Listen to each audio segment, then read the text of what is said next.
Stolen vehicle report. Need your license and registration. There is no stolen vehicle, officer. I'm not debating this with you, black woman. What did you just say, officer? You're making this harder than it needs to be. Judge Caroline Blacksmith was 3 miles from her chambers when Officer Michael Russell's patrol lights flared behind her silver Audi A6. She hadn't exceeded the speed limit, hadn't drifted lanes, hadn't committed a single traffic violation. She was a federal judge about to become the target of the very corruption she'd spent years prosecuting. What Russell didn't know, 4 cameras were recording every second of what he was about to do.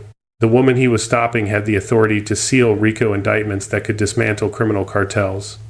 The briefcase on her passenger seat contained classified documents that would trigger federal emergency protocols within minutes, and the fabricated traffic stop he was conducting would expose a 12-year criminal enterprise, end with 48 years in federal prison, and result in $11.9 million in damages, every cent of which would fund the organizations working to end police corruption. If you are ready to see institutional racism taken down, like this video and drop a comment telling me where you're watching from. And if this is your first time here, hit that subscribe button right now because you won't want to miss tomorrow's story of cops messing with the wrong people and finding out. Let me know if you enjoyed the story. Let's continue. Judge Caroline Blacksmith was 45 years old. She had graduated in the top 3% of her class from Yale Law School, spent 9 years as a federal prosecutor with a 92% conviction rate on organized crime cases, and clerked for the 5th Circuit Court of Appeals. Her appointment to the federal bench 6 years earlier had survived Senate confirmation hearings so rigorous they had scrutinized her undergraduate thesis. She presided over cases involving RICO prosecutions, government corruption, and matters requiring national security clearances.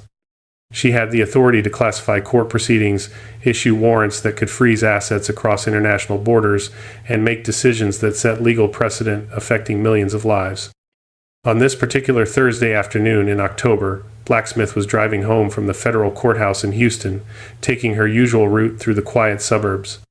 Personal vehicle, a sleek silver Audi A6 she had purchased after 4 years of careful saving from her federal salary. Texas plates clearly visible, registration current.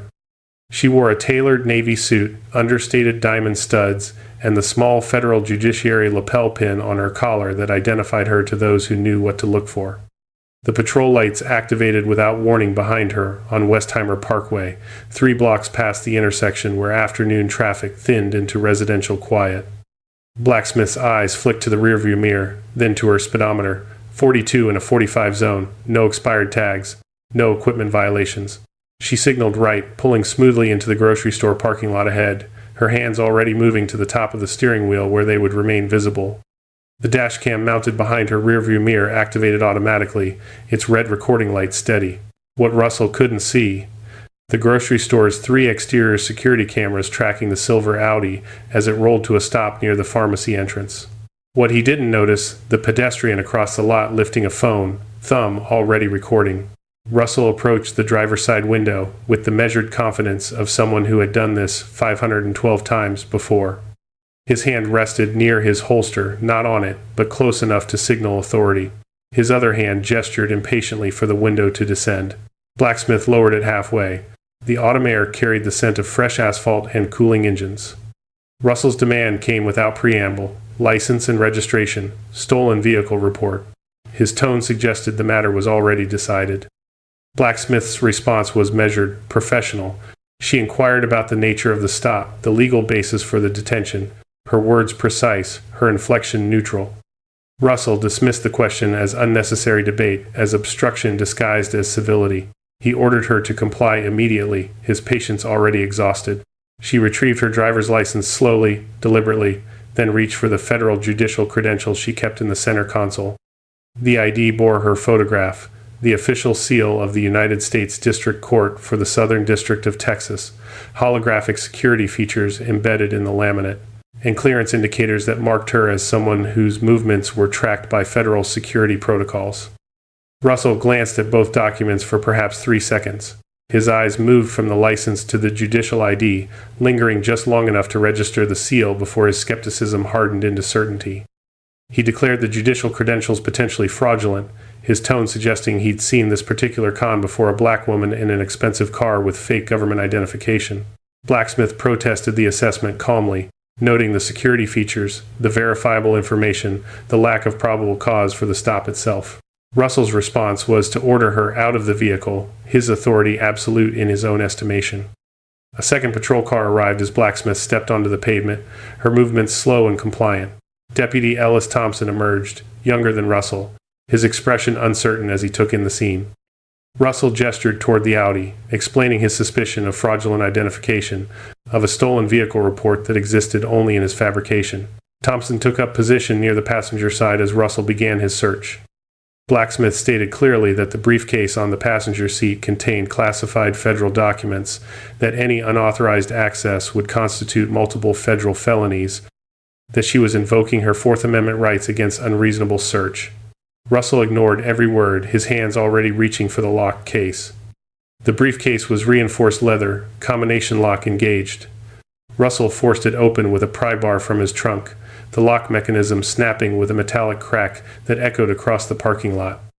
Inside, 58 pages of classified RICO documents, each marked with federal security classifications, each page detailing operations of a cartel network operating across 3 states. Russell pulled out his personal phone and began photographing, page after page, documents detailing cartel financial structures, encrypted communication protocols, and buried in the intelligence reports evidence of law enforcement corruption, including coded references to a patrol officer in the Houston suburbs who had been funneling database information to cartel affiliates for 12 years. Blacksmith stood 10 feet away, Thompson's hand on her arm, her mind cataloging every violation with the precision that had made her reputation in federal court. Timestamps. Witnesses gathering near the store entrance. The cloud icon appearing briefly on Russell's phone screen as each photo uploaded automatically to his linked storage account, embedding metadata that would prove irrefutable, location coordinates, time down to the second, device identification. Russell finished photographing and turned his attention back to Blacksmith. He produced handcuffs, applying them with unnecessary force that left red marks blooming across her wrists. The metal bit into skin as he guided her toward his patrol car, his grip firm enough to communicate dominance. She was placed in the back seat, the door closing with the particular hollow sound of a cage sealing shut. Russell drove toward the station, his radio crackling with routine traffic, his confidence intact. What he didn't know, Blacksmith's judicial assistant had already noted her missed 4 o'clock security check-in, the protocol violation that would trigger emergency response within the next 18 minutes. What he didn't know, the photographs now residing in his cloud storage included pages detailing an encrypted cartel communication thread in which a patrol officer designated Asset R had been marked for elimination as a liability, whose usefulness had expired. What he didn't know, 4 separate video recordings had captured every moment of the stop, the search, the arrest, evidence that would be synchronized, time-stamped, and entered into federal record before sunset. Blacksmith sat in the back seat, suit disheveled but posture straight, mentally reviewing the federal statutes Russell had violated. Deprivation of rights under color of law. Unauthorized access to classified materials. Evidence tampering. Obstruction of justice. Each charge carried years. Each violation had been documented. The patrol car rolled through suburban streets toward the precinct station, autumn light fading to amber across windshields and storefront glass. Russell adjusted his rearview mirror, catching Blacksmith's reflection. She met his eyes briefly, her expression unreadable. 12 years of corruption was about to collapse under its own weight. 48 years of federal prison time was about to be calculated. $11.9 million in civil damages was about to be awarded. Police reform legislation was about to be drafted across 7 states. But in that moment, Russell believed he had won. He had arrested a woman he assumed was impersonating a federal official, had documented fraudulent credentials, had conducted a lawful search. He had no idea he had just photographed his own criminal enterprise. No idea he had just arrested a federal judge who would transform personal humiliation into systemic accountability. No idea that the woman in his back seat possessed both the authority and the evidence to dismantle everything he had built. The patrol car turned into the station parking lot as the sun dropped below the horizon, casting long shadows across concrete and chain link. Blacksmith's missed check-in timer reached 18 minutes. Federal protocols activated. U.S. Marshals began tracing her phone's last known location. The reckoning had begun. The holding cell smelled of industrial disinfectant and decades of fear absorbed into cinder block. Blacksmith sat on the metal bench, suit jacket creased, hands still marked with the pattern of handcuffs that had been removed only minutes earlier. Her posture remained upright, her expression unchanged from the parking lot, from the patrol car, from every moment Russell had believed he controlled. Captain Victor Reed entered the processing area with the weariness of a man who had supervised too many shifts and ignored too many complaints.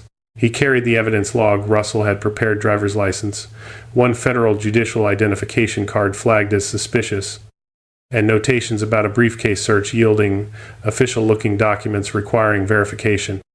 Reed reviewed the log while Blacksmith waited, her silence more commanding than any protest. When he finally looked up, she informed him with precise legal language that Russell had committed multiple federal felonies, that the documents photographed were classified RICO materials tied to an ongoing cartel investigation, and that those same documents contained evidence linking Russell directly to the criminal organization under federal indictment. Reed's face drained of color as the implications assembled themselves. He returned to the evidence log, hands unsteady now, and requested access to the photographed files.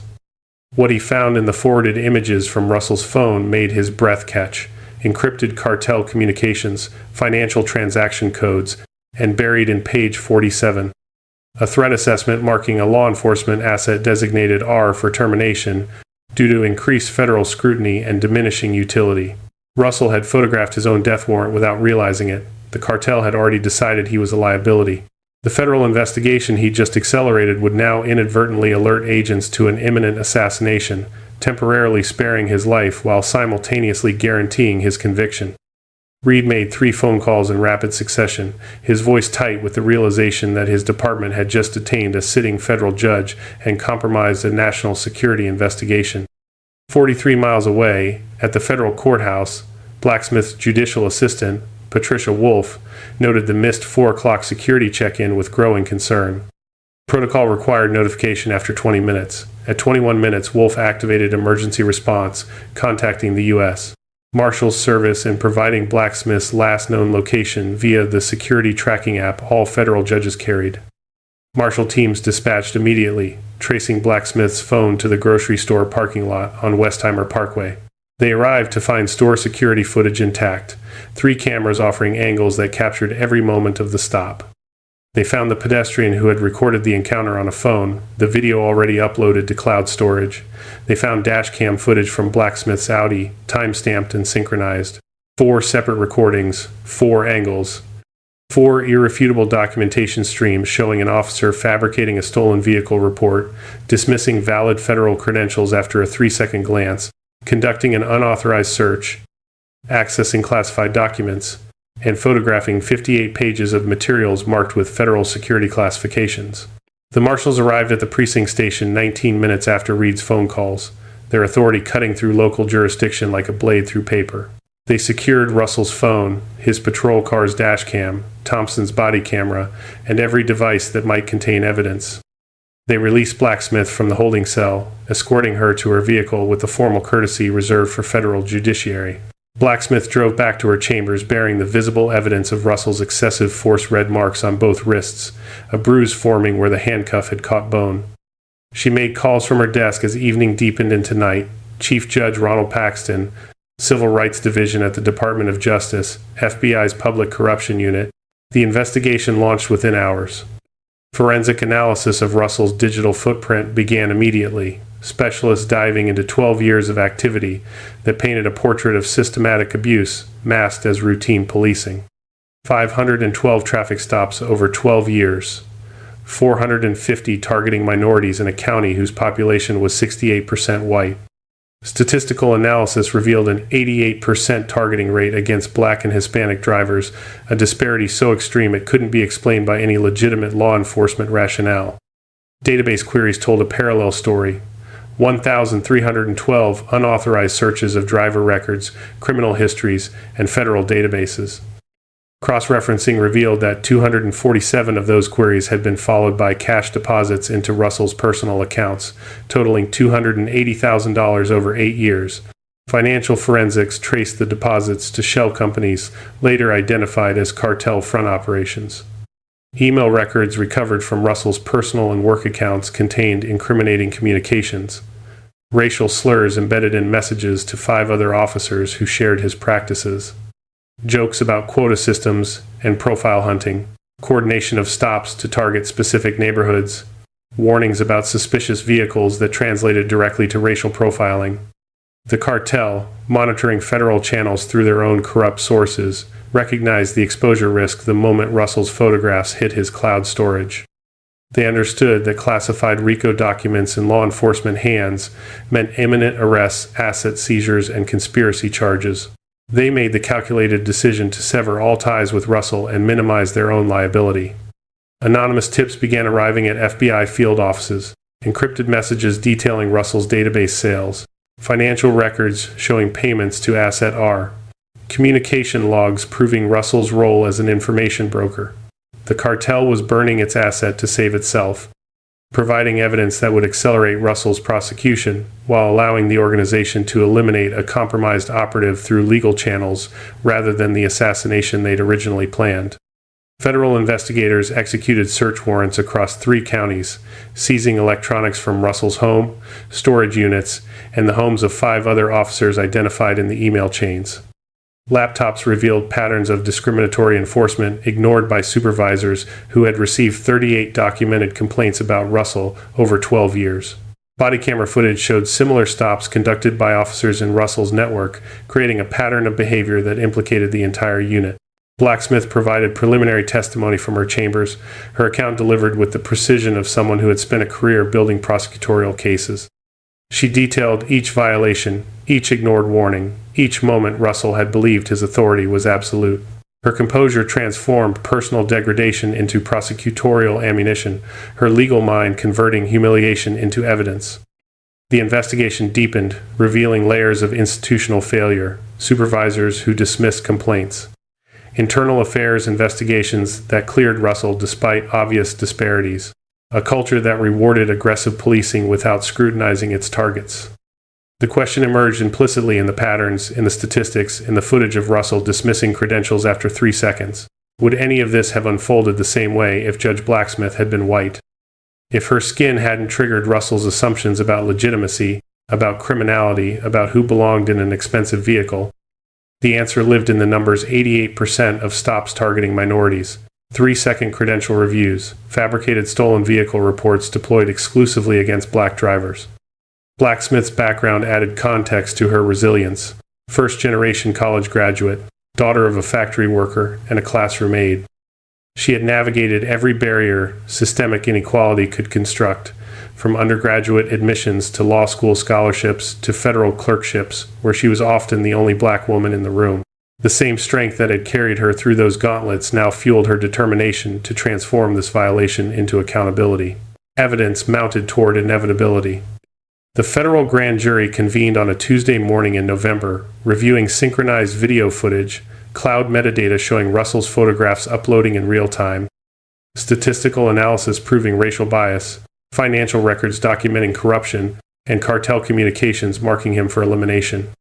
The indictment returned on 12 counts: deprivation of rights under color of law, unauthorized access to classified information, evidence tampering, obstruction of justice, wire fraud related to database sales, conspiracy to violate civil rights, computer fraud, honest services fraud, witness intimidation for past stops, false imprisonment, assault under color of law, national security violations.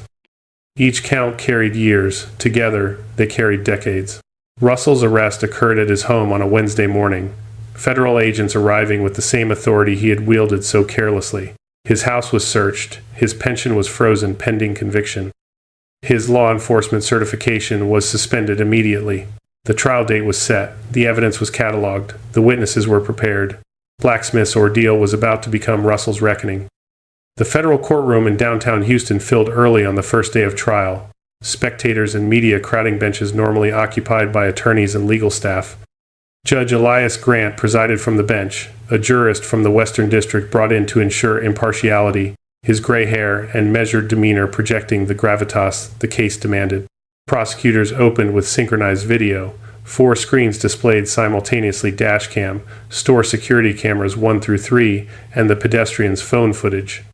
The jury watched Russell's patrol lights activate behind Blacksmith's Audi, watched her pull into the grocery store lot with full compliance, watched Russell approach, hand near holster, demanding documents without explanation, watched Blacksmith present both driver's license and federal judicial credentials, watched Russell glance at the judicial ID for 3 seconds before declaring it potentially fake.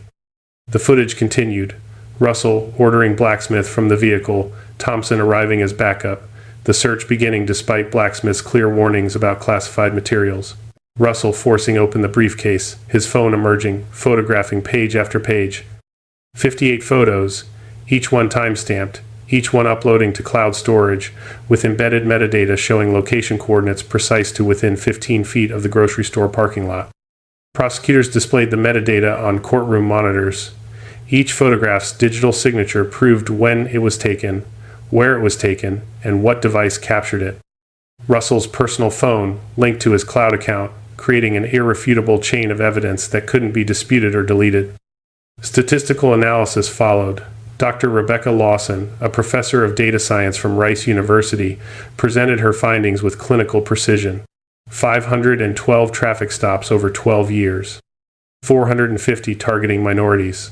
88% of Russell's stops focused on Black and Hispanic drivers in a county where minorities comprised 32% of the population. The disparity was statistically impossible to explain through random chance. Probability calculations showed odds of 1 in 17 million that such targeting occurred without intentional bias. Financial forensics continued the prosecution's case. Special Agent Thomas Briggs from the FBI's Financial Crimes Unit traced $280,000 in cash deposits into Russell's accounts, each deposit following unauthorized database queries that had been sold to cartel affiliates and private investigators seeking information on targets, witnesses, and rivals. Bank records showed the money arriving in increments designed to avoid reporting thresholds, a pattern consistent with structured payments meant to evade detection. Email evidence completed the picture. Messages recovered from Russell's personal account revealed racist language, coordination with 5 other officers to target specific neighborhoods, and discussions of hunting in minority communities. The emails included jokes about quota systems and profile success rates, language that stripped away any pretense of legitimate policing. Victims testified throughout the second week. A young business owner named Jerome Patterson described being pulled over by Russell 3 years earlier, searched without cause, charged with possession of drug paraphernalia that was later proven to be vitamin powder, and spending 6 months fighting fabricated charges that destroyed his credit and cost him a commercial lease. An elderly driver, Dolores Washington, recounted Russell's rough handling during a stop that left her hospitalized with a fractured wrist, the incident dismissed by supervisors as an unfortunate accident despite body camera footage showing excessive force. Their stories established pattern. Their testimony underscored betrayal of public trust. Their presence in the courtroom represented Russell's 12-year legacy of institutional abuse. Blacksmith took the stand on the trial's 9th day. She testified with the same precision she brought to her judicial duties, recounting each moment of the stop, the search, the arrest. She detailed Russell's dismissal of her credentials, his fabrication of a stolen vehicle report, his unauthorized access to classified documents that happened to contain evidence of his own corruption. Defense counsel attempted to portray her as uncooperative, as someone whose resistance to Russell's authority had escalated the encounter. The characterization crumbled under the weight of video evidence showing her compliance, her measured questions about legal basis, her clear warnings about federal felonies. Cross-examination revealed her credentials, her record, her authority to classify proceedings and issue international warrants. The jury saw clearly who had held actual power in that parking lot and who had simply held a badge. The prosecution's closing arguments synthesized everything into a narrative of systematic corruption disguised as policing. Russell had weaponized his authority for 12 years, targeting minorities for stops, selling database access to cartels, fabricating charges, and doing it all while supervisors ignored 38 formal complaints. His arrest of a federal judge had been merely the most visible example of behavior that had victimized hundreds. The jury deliberated for 4 hours. Guilty verdicts returned on all 12 counts, the forewoman's voice steady as she read each one into the record. Sentencing occurred 3 weeks later. Judge Grant reviewed presencing reports, victim impact statements, and the scale of Russell's criminal enterprise. He imposed 48 years in federal prison, consecutive sentences on the most serious counts, ensuring Russell would serve decades before any possibility of release. The sentence included forfeiture of pension, revocation of law enforcement certifications, and restitution orders for victims whose lives had been damaged by fabricated charges. Grant's sentencing remarks emphasized the assault on judicial independence, the betrayal of public trust, and the particular violation of targeting a federal judge engaged in national security work. He noted that Russell's actions had undermined confidence in law enforcement, endangered ongoing investigations, and exemplified the racism that continued to poison American policing. Parallel civil proceedings unfolded in state court. Blacksmith filed suit against the county sheriff's department for systemic failures that enabled Russell's behavior. 38 ignored complaints, no investigation despite statistical evidence of bias, supervisors who promoted aggressive policing without accountability. The evidence presented in criminal trial became evidence in civil proceedings. The county's defense collapsed under documentation of institutional indifference. The jury awarded $11.9 million, $4 million in compensatory damages for Blacksmith's false imprisonment, assault, emotional distress, and violation of civil rights. $7.9 million in punitive damages designed to punish the county's systemic failures and deter future negligence. Blacksmith held a press conference on the courthouse steps the day after the verdict. She announced that the entire award would be donated to organizations working to end police corruption. $2 million would fund an AI-monitored traffic stop database system being implemented across Texas counties, tracking disparities in real time and flagging potential bias. $1.5 million would support legal defense funds for wrongly accused defendants. The remaining funds would establish an anti-corruption oversight board and support bipartisan legislation in 7 states requiring independent review of racial profiling complaints. The reforms extended beyond monetary awards. The Department of Justice imposed a consent decree on the county sheriff's department requiring federal oversight for 5 years. Mandatory bias training became policy. Independent civilian review boards gained subpoena power. Traffic stop data became public record, published quarterly with demographic breakdowns that allowed community scrutiny. Forensic review of Russell's past cases led to exoneration of 18 individuals who had been wrongfully convicted based on fabricated evidence. Their records were cleared, their reputations restored. Some received settlements, others simply reclaimed their lives from the wreckage Russell had created. Russell sat in federal prison, the authority he'd wielded for 12 years stripped away, replaced by the powerlessness he'd inflicted on others. His appeals were denied systematically, courts finding no error in proceedings that had documented his crimes with uncommon thoroughness. The cartel he'd served abandoned him completely, their anonymous tips having sealed his fate while protecting their own operations. Blacksmith returned to her bench. The handcuff marks faded from her wrists, but the memory of that parking lot stop informing every civil rights case she presided over. Her rulings began setting precedents that strengthened Fourth Amendment protections, narrowed qualified immunity defenses, and expanded accountability for officers who violated constitutional rights. Her ordeal became case law, her name attached to decisions that would shape policing for generations. The story rippled outward through media coverage, through criminal justice reform conferences, through police academies where the case became a cautionary tale about the costs of corruption. It became evidence in legislative hearings across 7 states where bipartisan coalitions drafted laws requiring independent review of racial profiling complaints and real-time monitoring of stop disparities. The reforms prevented future injustices that would never be documented because they never occurred. Traffic stops that didn't happen because officers knew their patterns were being monitored. Database queries that weren't solved because audit systems tracked every access, complaints that were investigated because civilian boards had actual power. The numbers told the story over time. Minority stops in the county dropped from 88% to 34%, aligning with population demographics. Complaints against officers decreased as accountability increased. Public trust metrics improved gradually, measured through annual surveys that showed communities beginning to believe that reform was possible. Blacksmith's transformation from detained victim to architect of systemic change illustrated the power of endurance, of composure under assault, of wielding truth as method rather than spectacle. Her underdog story, first-generation college graduate, federal prosecutor, appointed judge, Woman who refused to be diminished by handcuffs and humiliation became a narrative of resilience that resonated beyond courtrooms.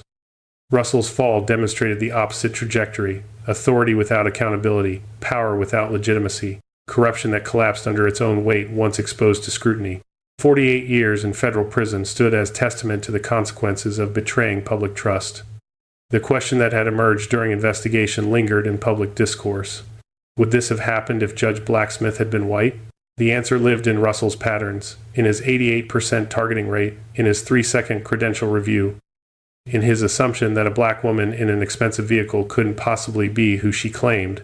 The answer was visible in every statistic, every email, every video frame. The justice delivered was both personal and systemic. Blacksmith reclaimed her dignity, victims received exoneration, a criminal enterprise was dismantled, reforms transformed policing practices.